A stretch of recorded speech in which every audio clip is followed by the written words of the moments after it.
Ignacio López Goñi, catedrático de microbiología y divulgador científico, un apasionado de la biología y la microbiología, pero tuvo que haber un momento, ahora que nos escuchan gente joven, que tú también te apasionarías por este mundillo que finalmente ha sido tu profesión, Ignacio. Pues sí, mira, yo creo que hay dos razones, ¿no? La primera, que yo no sé si sabrán quién es la juventud, pero cuando yo era joven había un gran divulgador de la ciencia que era Félix Rodríguez de la Fuente y que da unos documentales, El hombre y la tierra, explicando, bueno, pues temas de biodiversidad, de naturaleza, conservación. Y yo creo que aquello es lo que más me enganchó para dedicarme a las ciencias, en concreto a la biología, ¿no?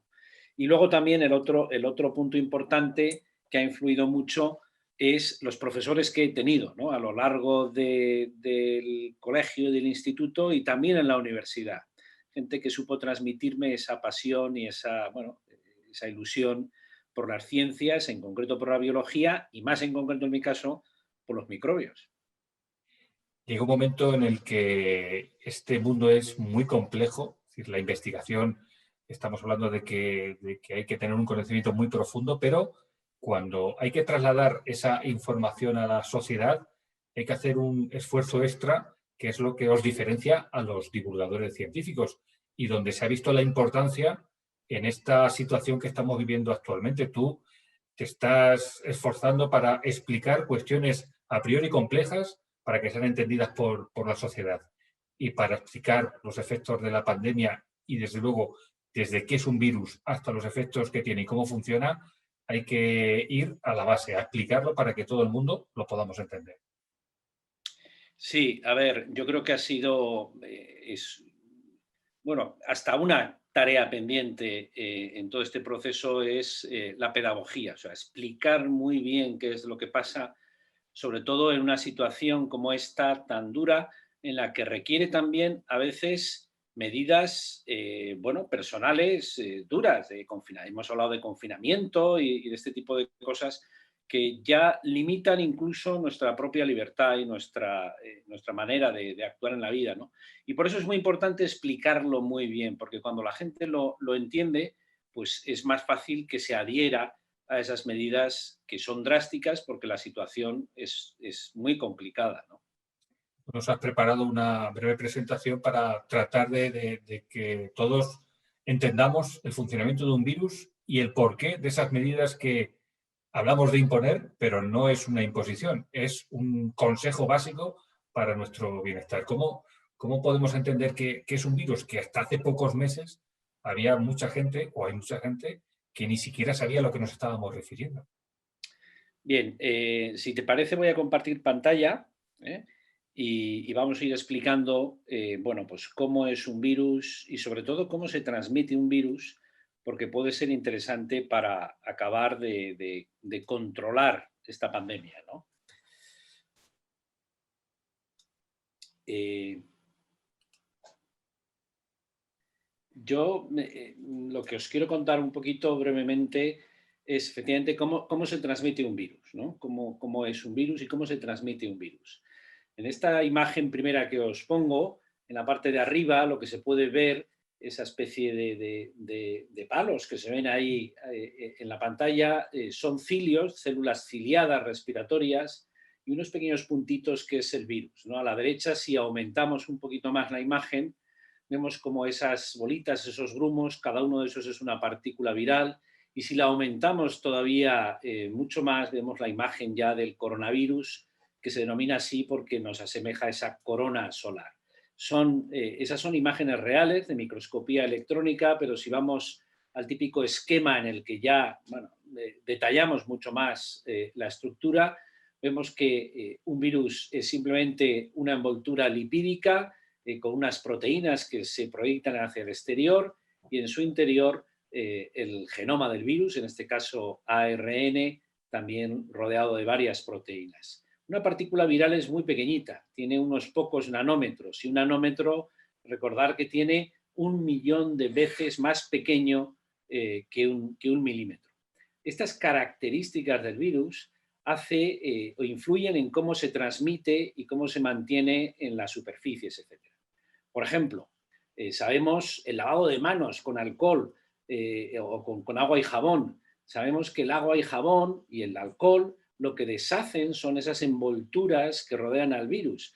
Y por eso es tan efectivo, tan eficaz el lavado de manos o los geles hidroalcohólicos, porque deshacen esas membranas que rodean al virus. Pero también esa partícula viral tiene una serie de propiedades que se denominan físico-químicas que hace que se puedan transmitir a través del aire, ¿no? Y por eso yo en esta presentación lo que me voy a fijar sobre todo es cómo un virus se puede, en concreto el coronavirus, cómo se puede transmitir por el aire y cómo podemos evitarlo. Algunas de las imágenes que voy a utilizar están sacadas de unos infográficos que ha ido haciendo durante estas semanas o meses el periódico El País. En esta imagen lo que vemos son tres situaciones: una persona en silencio, simplemente respirando, una persona hablando, incluso gritando y cantando, y vemos cómo las partículas respiratorias que todos emitimos, el tiempo que pueden durar y qué concentración. Y vemos que cuando gritamos o cantamos, emitimos 50 veces más partículas respiratorias que cuando estamos en silencio. Esas partículas respiratorias pueden ir en forma de pequeñas gotículas que todos emitimos, como digo, cuando respiramos o cuando hablamos. Esas pequeñas gotículas, en esas pequeñas gotículas puede ir, digamos, atrapado el virus, y esas gotículas pueden caer, digamos, al suelo con una distancia aproximada de 1 o 2 metros. Y de ahí nos viene ese mensaje de la distancia social, ¿no? Para evitar esas gotículas cargadas de partículas virales que nos pueden infectar. Pero también al hablar, al respirar, etcétera, emitimos unas gotículas mucho más pequeñas que denominamos aerosoles. La imagen que nos tenemos que imaginar es como si fuera el humo del tabaco. Cuando fumamos, esa nube de humo en realidad podría ser lo mismo que esos aerosoles que flotan en el aire, que pueden llevar esas partículas virales, que como hemos visto son muy pequeñitas, y que pueden ser respiradas por otra persona que esté incluso varios metros de distancia. Así es, de esta manera, a través de gotículas y de aerosoles, cómo se transmite el virus y en concreto este coronavirus. Ese tiempo que permanecen esas pequeñas gotículas depende también de si hay más o menos ventilación en el ambiente. En esta imagen vemos arriba el tiempo de permanencia de esas gotículas y cómo en espacios, la línea en negro, en espacios sin ventilación, hay más gotículas durante más tiempo. Mientras que la línea roja o la de color rosa, cuanto más ventilado esté un espacio, menos gotículas habrá y más rápido van a desaparecer. Todo esto lo podemos llevar, estos conocimientos los podemos llevar a la práctica. Y vamos a poner dos ejemplos, ¿no? Vamos a imaginarnos una habitación donde puede haber una persona infectada, lo que denominamos el paciente cero, y en esta habitación puede haber varias personas. Y si os fijáis, todas están sin mascarilla. ¿Qué pasa si ese paciente cero está infectado con el coronavirus? Pues que al cabo de unas cuantas horas, en esa situación, prácticamente todos los que están en esa habitación han respirado esos aerosoles y han acabado infectándose.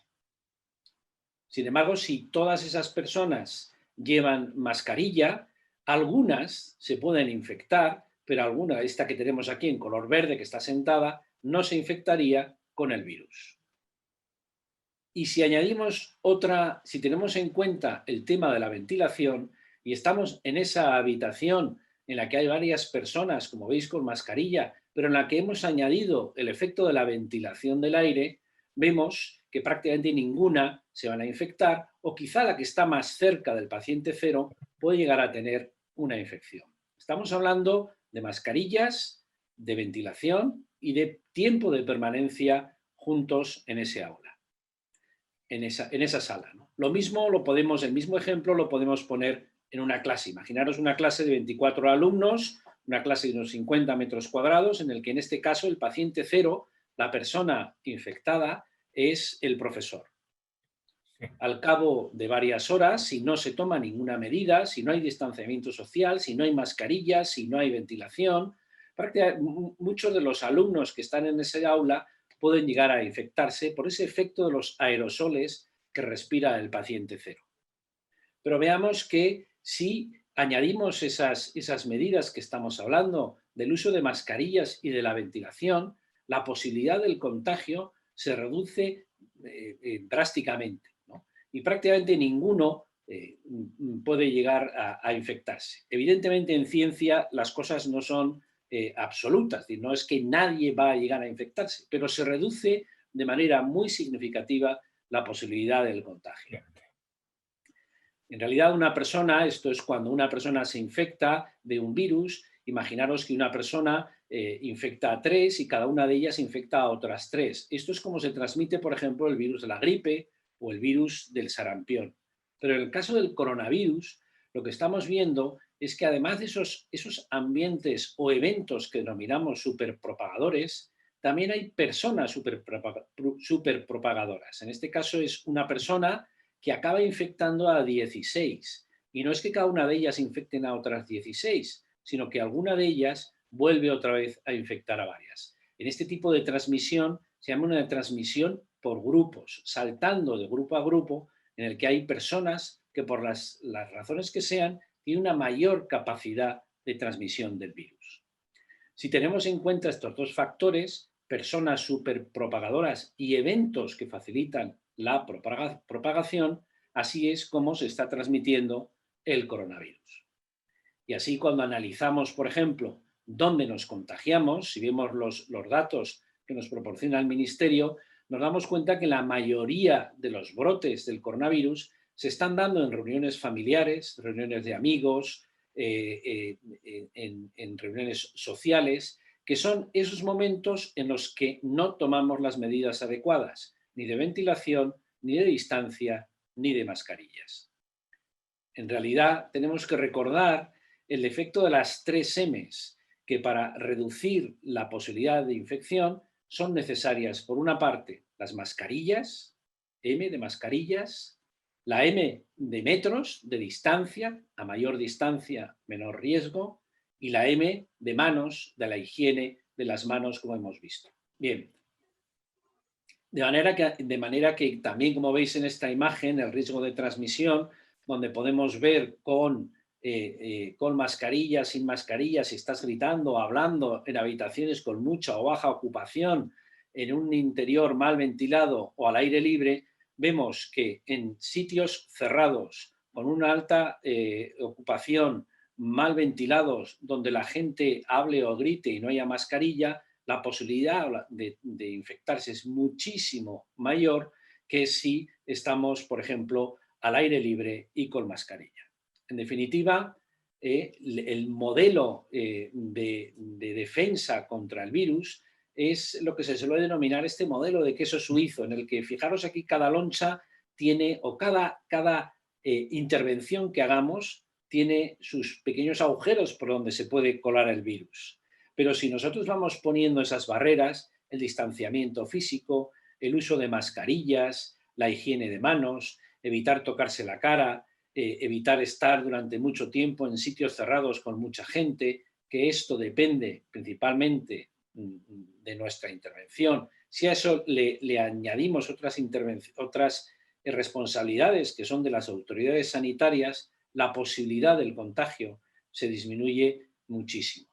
A modo de resumen, tenemos que recordar que cómo se disemina este virus y que por eso el uso de mascarillas, distancia social, la higiene de manos y evitar sitios cerrados con mucha gente, donde la gente está muy próxima durante mucho tiempo y sin mascarilla, si hacemos esas medidas, disminuiremos realmente la posibilidad del contagio.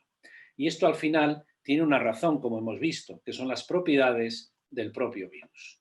Esto es lo que me ha parecido interesante contaros de manera breve cómo se transmite el SARS-CoV-2 y qué medidas podemos tomar.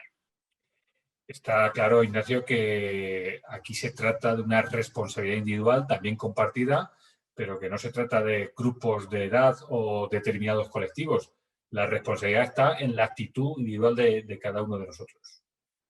Sí, en definitiva esto es un problema comunitario, una pandemia, controlar una pandemia es muy difícil, por eso son pandemias, y todos y cada uno tenemos que poner de nuestra parte para evitar lo máximo posible esa transmisión. Y como estamos viendo, en realidad esas situaciones en las que nos relajamos, bajamos la mascarilla, estamos mucho rato hablando, etcétera, son las situaciones en las que más se puede favorecer esa transmisión por aerosoles. De manera que cómo nos comportemos cada uno de nosotros va a influir en la transmisión de la enfermedad. Pues si te parece, Ignacio, vamos a dejar que la clase continúe y que reflexionen sobre lo que acaban de escuchar. Y lo mismo estos chicos, al igual que tú, tuviste como referente a Félix Rodríguez de la Fuente, quién sabe si alguno de ellos o ellas pues tengan como referente a Ignacio López Goñi, si quieren dedicarse a este bonito mundo de la investigación, de la ciencia y también, y que debe ir unido, de la divulgación. Bueno, pues nada, la verdad es que mucho ánimo a todo el mundo y que quizá una de las lecciones que aprendamos también es que la importancia de la ciencia, el conocimiento y la cooperación. Muchísimas gracias. A vosotros.